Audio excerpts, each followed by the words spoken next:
Again, I'd like to welcome you. My name is Leanne Foster, and we'll go ahead and get started. And I'd like to welcome you to our Provider Enrollment Managing Reassignments webinar today. I do need to start with our disclaimer. We have prepared this education to assist you with navigating the Medicare program. As you know, Medicare changes often, so the material presented during this session is accurate as of today. So please make sure you are reviewing official CMS communications, including the CMS and the WPS-GHA website for the most up-to-date CMS rules and regulations. Today's material and answers to questions today are going to be based on current CMS regulations. Also, photographing, screenshotting, or recording of this education for profit-making purposes is prohibited by CMS. A few moments ago, as you heard me say, I did start the recording of this session. So that means that this session is going to be available on our YouTube channel as soon as possible after today's session as what we refer to as an encore presentation. It will also be available in our training center on our WPS-GHA website underneath our Encore presentations listing there as well without having to access YouTube. It'll be available there for approximately 90 days. So this will allow you to view it again in case there's something you missed or wanted to see again. It's also going to allow you the opportunity to share that with anyone who maybe was not able to attend but would find the information helpful. So I'll start with our plan for the day. So this webinar is intended to focus on managing reassignment information, for individuals reassigning benefits to either groups or individuals in private practice. We are going to focus on how you do that both through the paper application and through the provider enrollment chain and ownership system, which is also known as PECOs. We're also going to go over an overview of reassignments, how they're managed, as I said, both through the paper application and PECOs, and some best practices for managing those reassignments. A couple of things before I get started there. I do want to just make sure everybody's aware that late last year, CMS did release a new version of the CMS 855I form. That's the overall form. The changes are going to be most visible on the paper 855I, and I'll explain why. So what they did is they consolidated the CMS 855I and the CMS 855R. The 855R was the application that was previously used to manage reassignments. It no longer exists and is not available on the CMS website and is no longer accepted by MACs. In fact, if it's sent in, it will be returned, and we will request that the information come in through the 855I. And I'll touch on that in a little bit.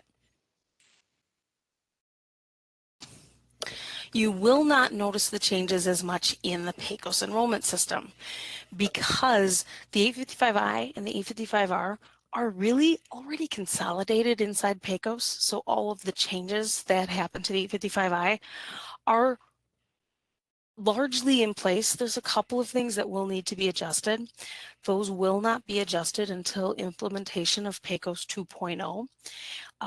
And though for those of us that are curious, PECOS 2.0 implementation has been delayed. It will be sometime this year. We anticipate it sometime this year, but unfortunately, we don't have a go-live date. It's actively being tested and developed, and the delay is really just CMS being cautious and CMS and the MACs ensuring that that system is ready to go and going to be fully functioning and make sure that we have a smooth transition. So everything today we'll be talking about the current PECOS system.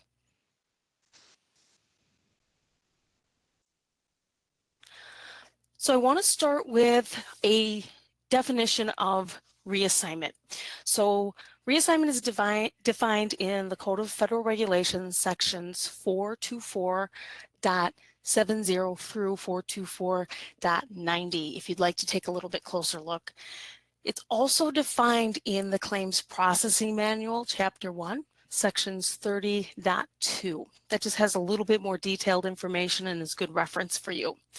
But essentially a reassignment is when you have an individual provider that is authorizing their employer, whether that is a group or it is an organization or it is another individual in private practice, to receive their payments on their behalf. Okay. So how this will look a little bit is the employee is going to reassign their benefits to an employer. Like I said, whether that's to the group or if it's a provider in private practice. And we refer to those at the MAC as solos. They can be someone who's practicing solely under the Social Security number, which is also known as a sole proprietor, or it can be somebody who's practicing on their own and they're the only owner of their corporation, which we refer to as a sole owner, and they have an incorporated tax that they're utilizing in addition to their Social Security number. They can also have reassignments that are for Method 2 billers. This is for critical access hospitals. So when someone is a Method 2 biller, they're telling us they're not going to bill for their professional services on the Part B side. They're going to bill as part of their UB04, their 837I transaction. So this is Part A only. At this time, it's primarily cause that can do that. And it's only certain providers. So MDs and DOs, nurse specialists, nurse practitioners, psychologists, nurse midwives, social workers, CRNAs is a big one, and then the new mental health specialties for mental health counselor and marriage and family therapist are all providers that are able to do that. Now, it works a little bit different than a regular reassignment, and I'm going to touch on that just for a second, because Method 2 billers that are having providers reassigned to them, the providers are not going to be assigned a PTAN. They're going to enroll the same way as we are going to discuss today. However, at the end, you will not get a PTAN for them. And that is because they're not billing the Part B side of things. Everything's coming in through Part A. They're enrolling as if they're filling out the Part B enrollment forms, but that is purely to get their MPI into PECOs and the connection with that critical access hospital established so that they can bill through that UB04, that 837I transaction.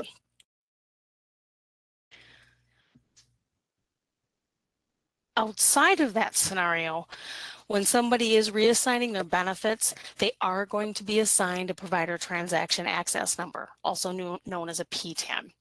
So the entity receiving the reassignment, so that group, organization, or individual, needs to have a PTAN. The individual that's going to be reassigning the benefits, we'll refer to them also as the group member, will be assigned that PTAN. Any claims that come in under the group member PTAN are going to pay to that group, organization, or individual that they've reassigned benefits to. When you have a situation where we have a new organization and members, one thing I want to call out, we can't establish a group, a new group, without at least one group member coming in at the same time. We won't establish a group with no members. In fact, the system will not allow us to do it. The reverse is also true. We cannot establish an individual that's reassigning benefits if the group has not yet been established in our enrollment system. Something that happens with this, we will get applications that's just the group. What we will do as a MAC, the enrollment area will develop asking for one member. If you're establishing a group with 20 members, 200 members, you don't have to send them all at once. You can send in one at a time. The same will happen if you send in a new member or even an established member that's joining a group that is not yet established. We'll develop for the application. When we have those applications, or if they come in at the same time, they will process together. So they're dependent upon each other, but we only need one member. So again, I want to stress, if you've got a large organization that's establishing itself, that takes a lot of work to get all of those applications together. If you have the group and one member, we can get that organization started and you can continue to send in members.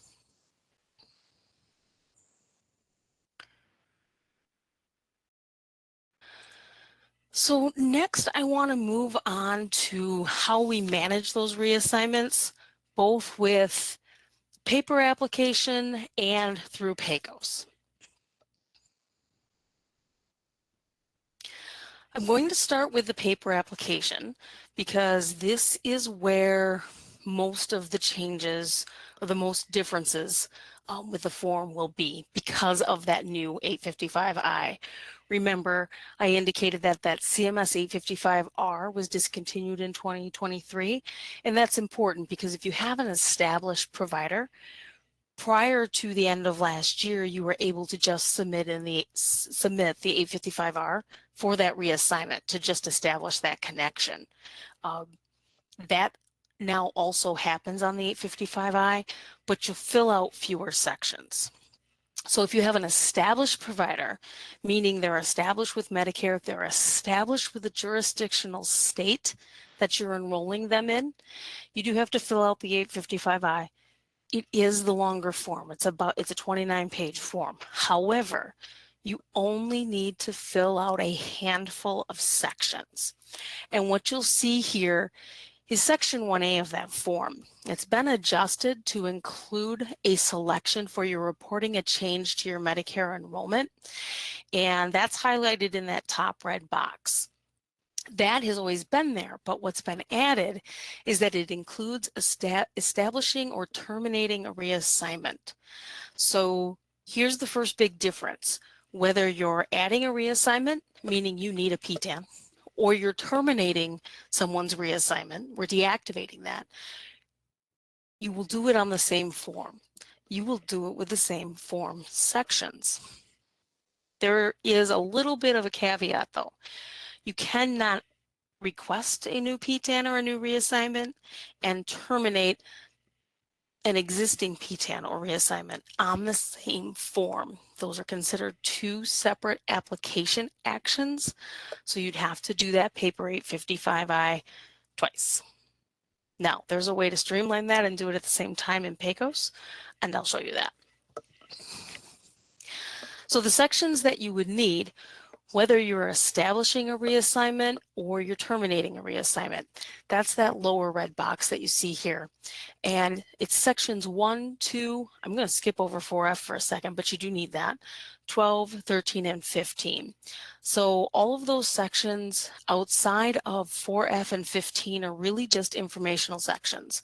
Section 1 is telling us what we want done with the form. Section 2 is who is the provider, so it's identifying that provider. 4F is that reassignment section, which we'll talk about more in a minute. Section 12 is documentation, so it's really a checklist for you. Section 13 is optional. However, I am going to suggest that you always complete Section 13 because that is the contact person information. That is the person that we will send development to if we have questions about that reassignment. It's also the person that will have access to that approval letter. If we don't have that information, it'll go directly to the provider. And then section 15, that's a signature page. And that's also been changed a little bit, and we'll talk about that. So section 4F is the section that I want to focus on. This is really the section that is going to facilitate any reassignment action that you need, whether you need to add a reassignment, make a change to a reassignment, or terminate a reassignment. It happens here. So you'll notice that we do now have checkboxes in section 4F. We have change, add, and terminate. Add is obviously adding a new term, reassignment. Terminate is obviously removing it. You do need an effective date for all three of these. For add, that's going to be the effective date of the PTAN, or what is calculated based off of receipt date of the application. So that's going to factor into that effective date. For terminate, that is going to be the date that we terminate that PTAN. Claims will process through that date.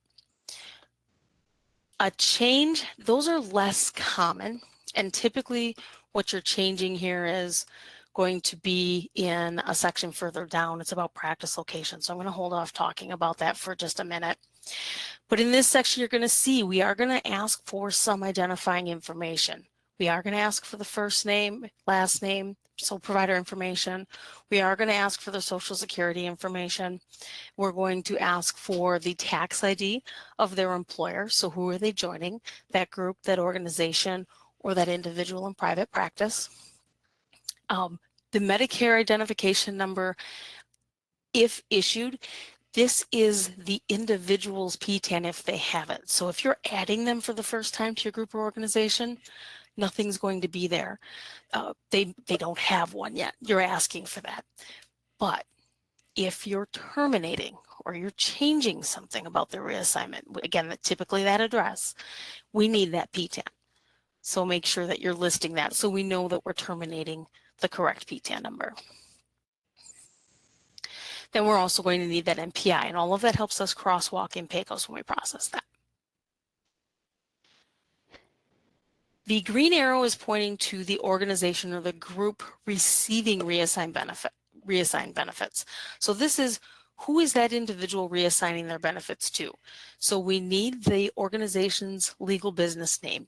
And you want to be careful here. We'll sometimes see the doing business name instead of the legal business name.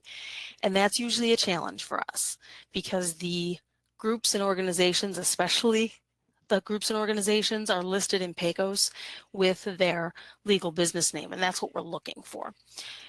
I have seen instances where we have both the legal and the doing business. We're not going to develop to remove that DBA, but we need that legal business name. And then we're going to ask for that entity's tax ID and their Medicare ID if issued. So there's two scenarios that can happen here. You have a provider going into a group that's established or reassigning to an individual in private practice that's established. We need that PTAN there.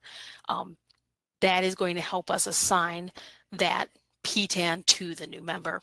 And some organizations, especially if they're larger, have multiple, and we need to make sure that we're enrolling them in the correct one.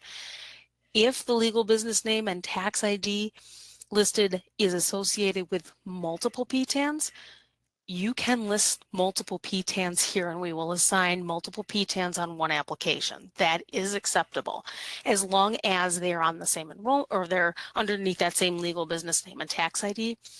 And ultimately, when we get to the signature page, they're going to have the same authorized signer.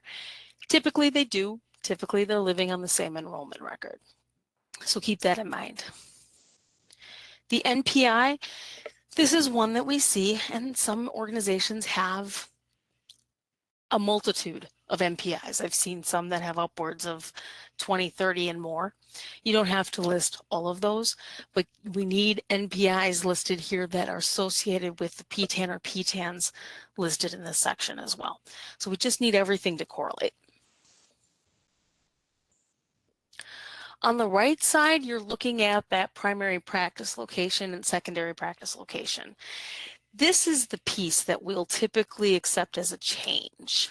Okay, so when you're reassigning somebody, you can list, and I state you can list because this is not a required field. You can list a primary and a secondary location for that provider.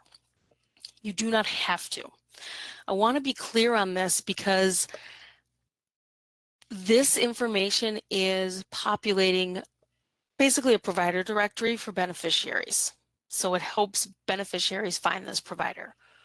What it's not doing is driving how claims are processed.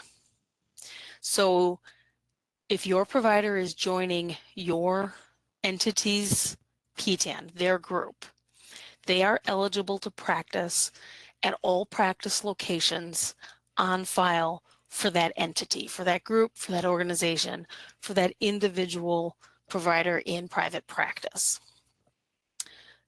If it's not on your group member's application, it's not going to cause claim denials. It's all about what's on the entity they're reassigning benefits to. So if you have a group with 100 practice locations, you're not going to list 100 locations here because they could go to all of those locations.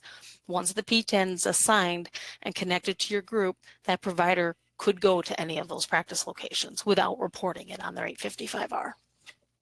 Again, that primary and secondary is more about a provider directory that's available to the individual. So you certainly can fill this out. I'm not telling you not to, but making sure you have the understanding that it's not going to cause claim denials if an address they go to isn't listed here.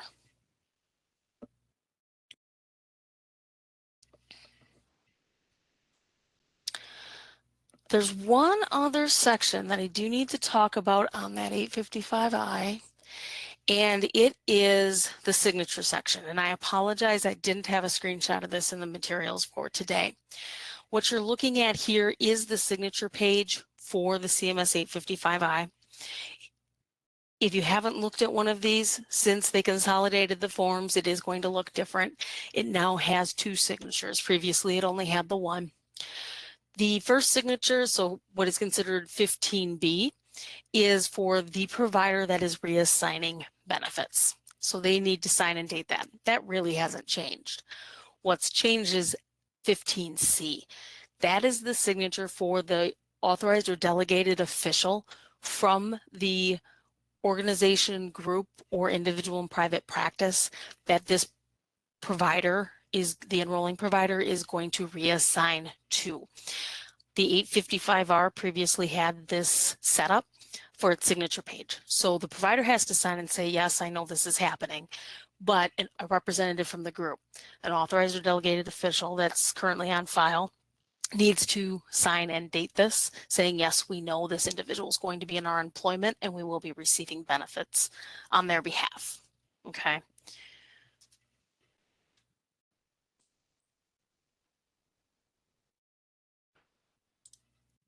And I'm going to pause. I don't have a screen here, but I just want to pause and just check and see if we have any questions in the chat. Karen, do we have anything? We haven't had any come through yet, Leanne. Great. Thank you, Karen. So next I want to talk about electronic submissions, or PECOs. So this is our provider enrollment chain and ownership system. And this is where you're going to be able to manage your reassignments electronically through the individual, but also through your group.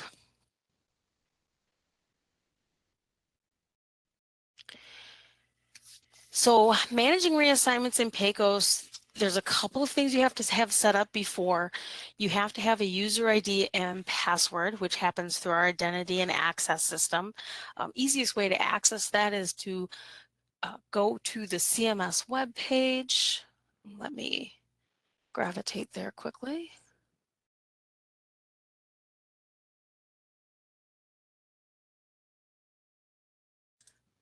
I'm going to do it this way, pardon me.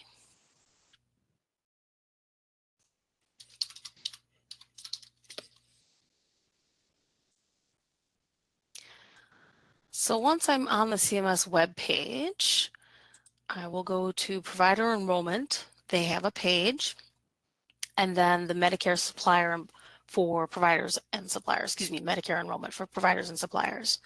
Here you're going to have a card that will let you access the PECOS system. So this is the PECOS login page. Just showed you that in the slides a minute ago. To register for an account, easiest way is to come out here and click on the register for a user account. Now it's going to tell you that it's taking you away from the PECOS login page because it's taking you to our identity and access management system. And this is the system that you'll leverage to get a user ID and password. You may already have it.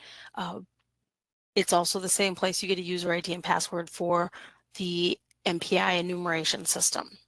So we're going to go ahead and go there.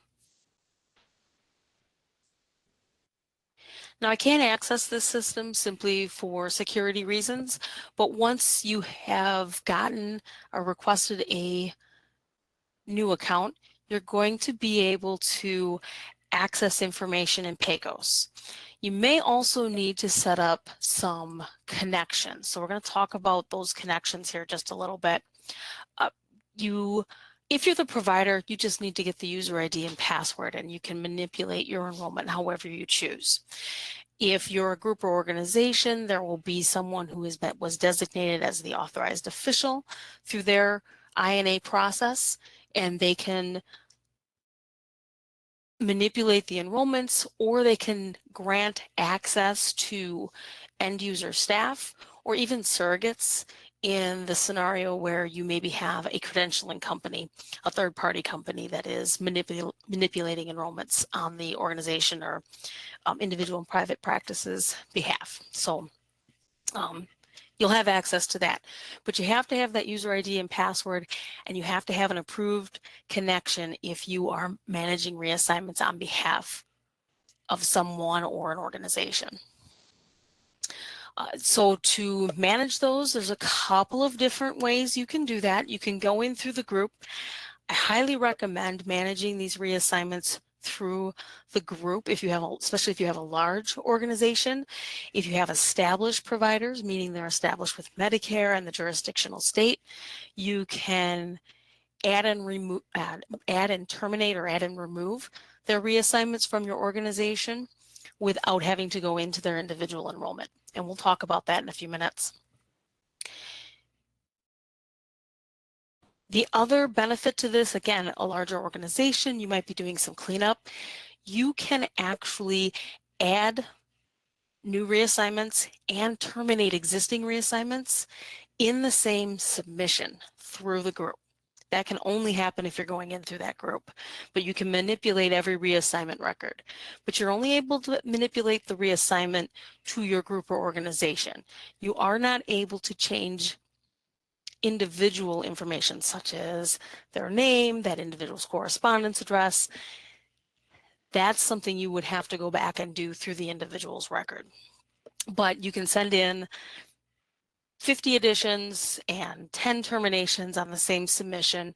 That's going to come into the MAC as multiple applications, one representing each member that you're manipulating. So it's a little bit more streamlined, a little bit quicker, and just kind of makes that easier for you. Now, there are going to be situations, there's a caveat, there are going to be situations where you have to use the individual enrollment. So I mentioned one assignment and say you need to change their name. The name change has to come in through that 855I. So I would recommend also manipulating the reassignment through that individual's enrollment. And that's because if you manipulate their reassignment through the group, you then would also have to go out through the individual and manipulate that name. And technically that's 2 applications for you to have to complete, whereas you are able to do it all through that individual and save yourself a little bit of time. The other reason that you must use the individual enrollment to manage that reassignment is if that provider is brand new to Medicare or the jurisdictional state. So if the provider is brand new to Medicare or new to that jurisdictional state, you, in theory, can still manipulate the reassignment through the organization. But just like with the change, you have to go through that individual enrollment in order to establish them with Medicare.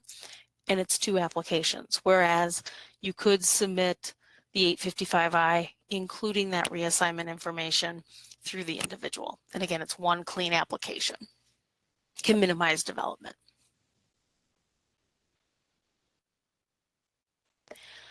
So once you have your user ID and password and you are all set with your approved connections, you'll be able to access PECOs.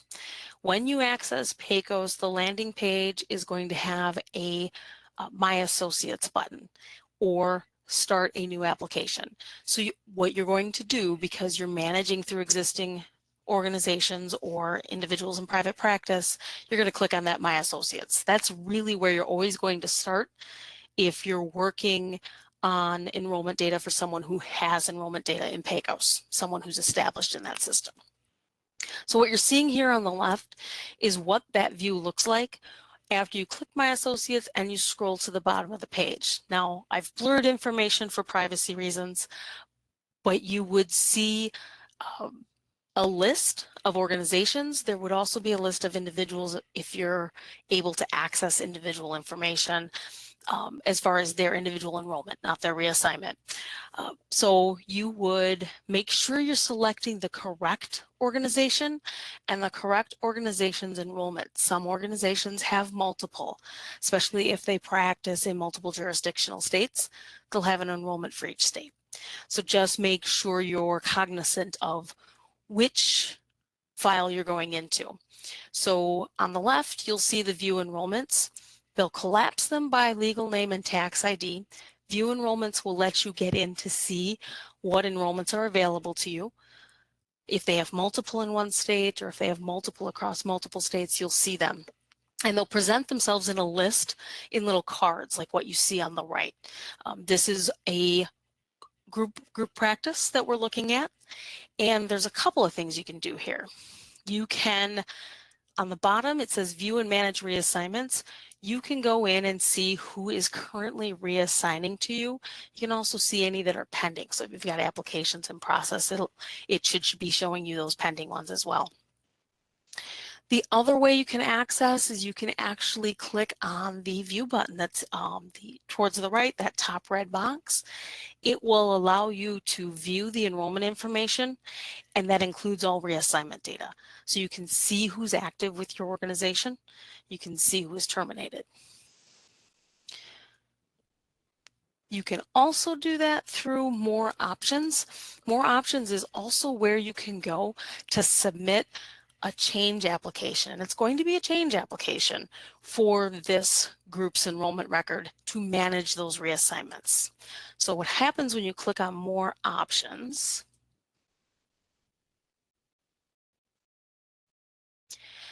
you will be presented with the first screen of the PECOs questionnaire. There's a couple of questions here, and we'll walk through both of those. The question of the questionnaire on the left is asking what type of action is this applicant trying to perform. When you're managing reassignments, you're always going to select the third one, and it's perform a change of information to current enrollment information. Reassignments isn't listed at this level. A reassignment is considered a change to the enrollment. We're changing who can reassign to this organization, and we are looking at the organization here. When you select that and go to next page, you're going to be presented with an option, and you have to select the appropriate options, option 1 and option 2. So the first option is asking you questions that may precipitate you needing to fill out an entirely new application for this organization. So you've got a practice location that's in another state, or maybe you're a Part A provider and you're changing a primary. That's a different type of change, and selecting option 1 helps the system go there. For reassignments, you want to select option 2 because you can do a lot of changes, including managing those reassignments utilizing option 2. If you select option 1 in error, you should be able to come back from that because the next screen is going to give you the reason, but if you go past that, you may have to start over. So be really careful here when you're selecting your options. You definitely want option 2.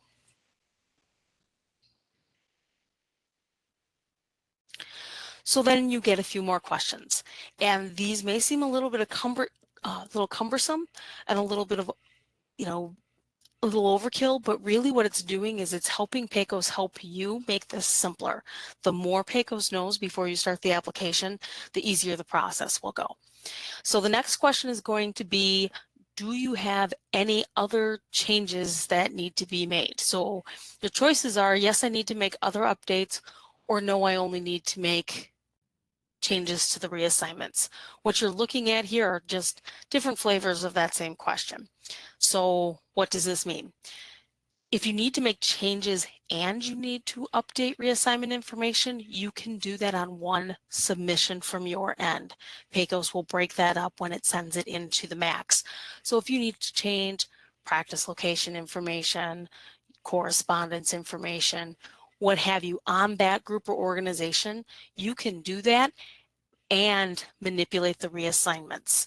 What selecting yes does is it takes you into the system and you can see all sections on the topics page, including reassignments.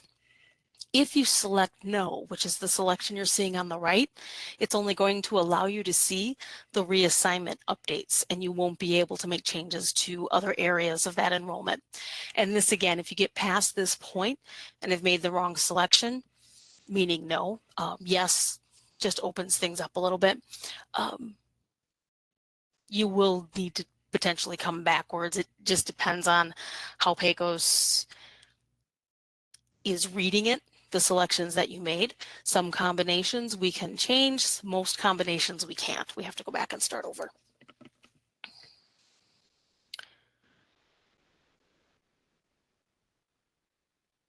So the next, after you've answered all of those questions, and this is really that point of no return that I keep mentioning, this is what we refer to as the reason for application, or the scenario page. You want to make sure you are reading the scenario that it's presenting to you at the top. This is kind of like the "Are you sure you want to do this?" page when you're exiting systems. Are you sure you want to, do you want to save your file? Things like that.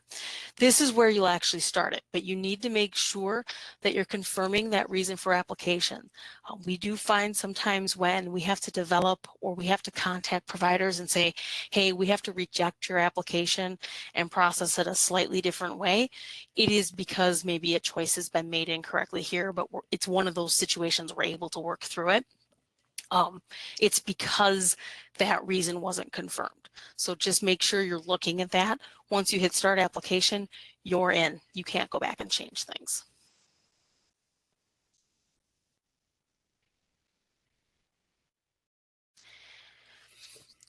So the reassignment section, the process of getting into it is the same for a group enrollment or an individual enrollment. So what you're looking at here are the various topics pages, or the topic view of PECOS when you get into an application. A topic is essentially the same thing as a section on a paper application. The difference is in PECOS, they might be in a slightly different order. Some of the fields might be in a slightly different section, but ultimately PECOS and a paper application are asking for the same information, just the format's a little bit different. So when you're manipulating reassignment or managing reassignment information, whether you're in through the group, you do want to make sure that you are clicking on that reassignment topic. The steps will be the same.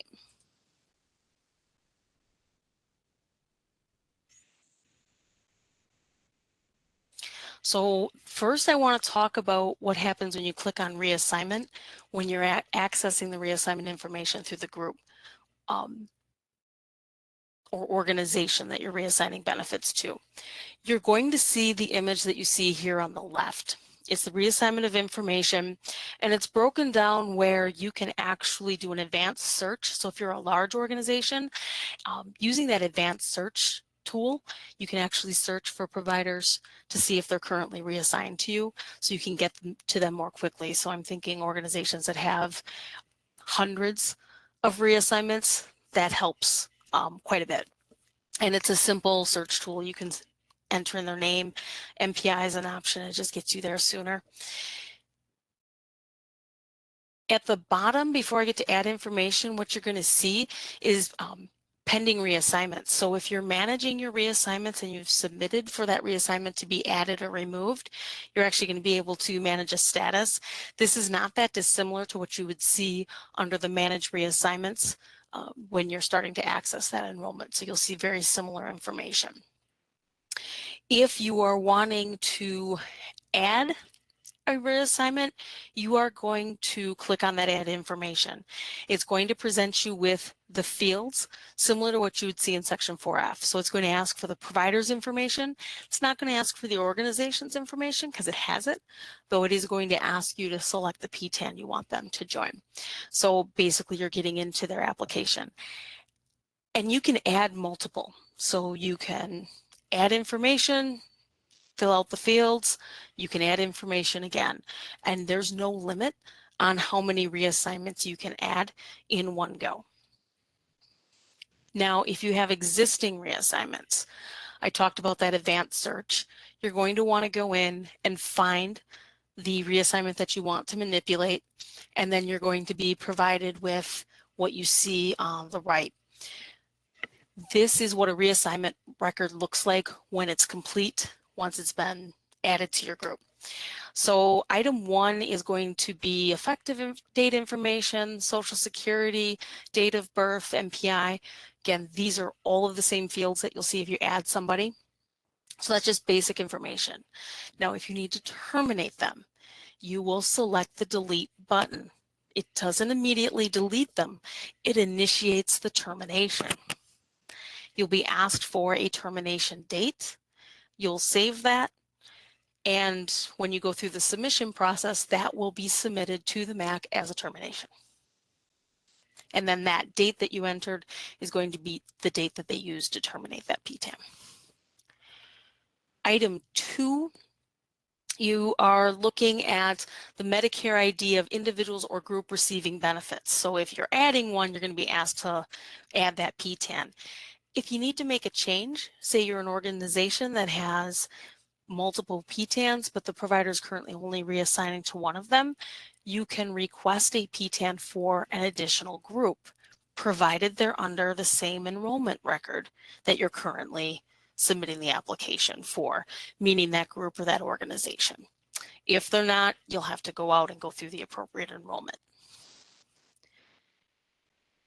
The item 3 is the practice location address. So this is that primary and secondary. You can add, if there was a location here, it would allow you to change it. Again, this is optional. It just depends on your business structure and your setup. Are you needing to add that? Do you want to add that? And what address do you need to add there?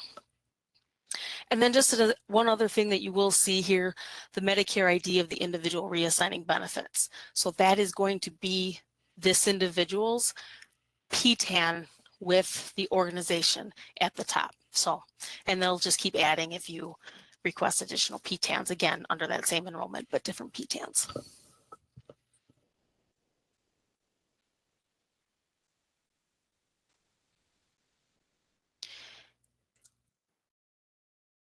Now I want to look at the flip side quick here. If you are needing to manipulate the reassignment through an individual enrollment, now this could be if you have a new provider that we mentioned, new to Medicare, new to jurisdictional state, they need to fill out an entire 855I. This is what it looks like when you access their reassignments topic from that topics page. They have a few more options. They can, and probably the most common, they can search for the group or organization that they want to reassign benefits to using, I recommend the tax ID number, and then adding that PTAN. That'll ensure you get access to the connection for the exact enrollment that you need. Also here, they can, if they're joining multiple groups, you can do multiple reassignments here, and that will come into the MAC showing all of the PTANs. It'll be separate applications, but we'll see every group that we need to assign PTANs for and reassign to. If the individual is, how do I say this? If you have an individual who's in solo practice, and they're reassigning to that individual in solo practice, you do the same thing. You're just searching for that individual versus that organization. So it just depends on who they're reassigning benefits to.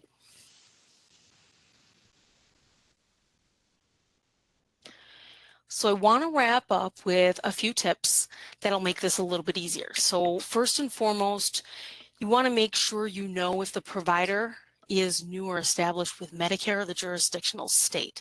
And that would be For the individuals, that's the most common. You want to make sure if the individual you're wanting to manipulate the manage the reassignment for is in the system, because that'll ultimately determine the path you take. Can I manage them through my organization, or do I also need an 855I and it might make more sense for me to go in through the individual enrollment? Most of the time it's going to make more sense for you to go in through the organization, just depends. You also want to make sure that your group is established. So if it's a new group to PECOs, make sure they're established. That reassignment, you're not going to be able to do it if the group application isn't started. So just make sure you're doing that. If you have a new organization, we need the group or organization and at least one member. Again, if you have a large number, you don't have to have all of the member applications ready at the same time. We get the group and at least one member started. The other members can come in as they're available to you. The other thing you want to know is if the individual whose reassignment you want to manage is already reassigning to your organization. We do see duplicate applications from time to time where somebody maybe sent something in through paper and it was processed. Somebody goes in through the system. PECOS isn't necessarily going to catch that. So just make sure you know that ahead of time. It's not going to catch it before you start the application, and it will catch it when you try to add them. It'll say they're already there, but now you've got an open application that, because of some of the quirks in PECOS, the current system, you may not be able to delete and the MAC may not be able to delete either, and we just would rather you not have that cluttered up file with those. So just make sure you know that. And again, I highly recommend managing your reassignments through PECOS whenever possible. It is quicker. These are fairly quick applications. They are a relatively low error rate when they come in, because if you're submitting it through the group, PECOS is populating a lot of that information, and it'll just make things easier for you to manage. Just a lot more streamlined.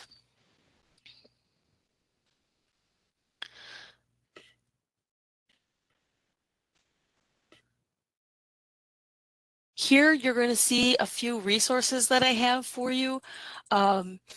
These resources are to that Medicare Claims Processing Manual that I mentioned earlier.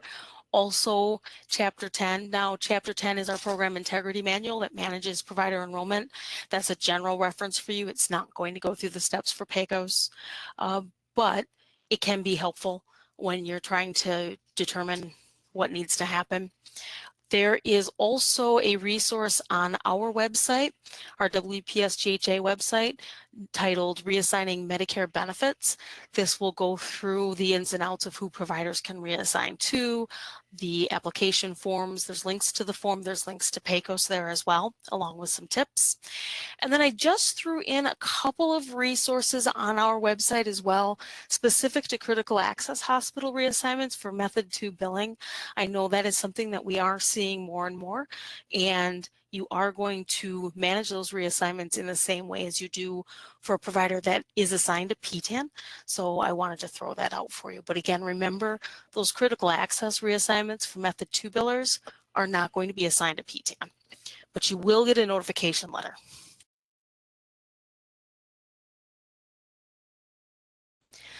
With that, that brings us to our question section. There was one pre-submitted question that I want to make sure that I'm addressing. Didn't get a lot of questions on the front end, but I do want to make sure I address this one. It's a fantastic question. So it's regarding what role a person who is submitting or is credentialing individuals, the reassignments for a group, should have. What's the role should they have in PECOS in order to facilitate that? So there are a few different roles, user roles in PECOS. And I would recommend that it depends on your setup. So it's not going to be one size fits all for all organizations. But if you are someone who is working directly for the organization that you're credentialing for, the role you're going to look for is going to be end user staff. If you are a third-party company. I mentioned that a little bit earlier, that's doing the credentialing for that group and managing those reassignments. It's going to be a surrogate. That is something that you can request in the identity and access system. And I took us out there. You will request it here. Once you have your access, you sign in and you can update that under the profile page. But something else I want to mention is this quick reference guide. This is super helpful, and it actually talks about the roles, and I pulled that up. I'm on page 5 of that. It talks about the roles and defines them. So if you're ever looking for what roles should I have, this will go through that. It also goes through the steps of what has to happen for that approval. The other thing is there's a chart in there that talks about the various roles and what you can do. So this can help you make that decision if you're adding more users that are acting on that organization's behalf. Okay, so now I'll check in with Karen. Karen, do we have any questions in the chat? We did have a question come through. This is from Deborah, and she asked, when filing an initial enrollment for an individual practitioner who will be reassigning their benefits to a group practice, but neither the individual nor the group has been enrolled yet, what banking information do we report on the 588 form for the practitioner's filing? If you need me Excellent to question. repeat it, I can do that. Nope, that all made complete sense. Thank you. And it's an excellent question. So that is something we do see. We see applications come in where the organization and the individual are both new to Medicare or the jurisdictional state, and they both have a CMS 588 attached to them, or that 588 information entered into PECOs. And the reality is we're only going to need it for the entity that's actually receiving payments. And in a reassignment situation, such as what you described, it's going to be the organization. So the organization is going to need that information. It's going to be built on that organization's enrollment and ultimately in that organization's record inside of our claims processing system. That group member isn't going to have any of that built in because it's all going to be attached. It's going to be connected, is a better way to put it, to that organization. So when claims come through for that member, you're going to have to put the information for that individual as the performing or rendering provider and the organization, because the system is going to be looking for 2 PTAN numbers or MPIs, and it makes that link, and then the claim is adjudicated off of the fee locality information of the organization, and payments are made to the payment information on the organization. Nothing is being sent directly to that individual because they're reassigning benefits. And then the organization will pay that individual for services rendered based on their employment arrangement. Any other questions? That's the only one that's come in at this time. All right. So that is the end of the presentation for today. On behalf of myself and everyone on the GHA Provider Outreach and Education team, I would like to sincerely thank you for taking the time to attend today. Again, we do look forward to your survey comments because those will help drive future educational events. So please be sure to include those. And again, I want to thank you for your time and hope you all have a great rest of your day. You may now disconnect.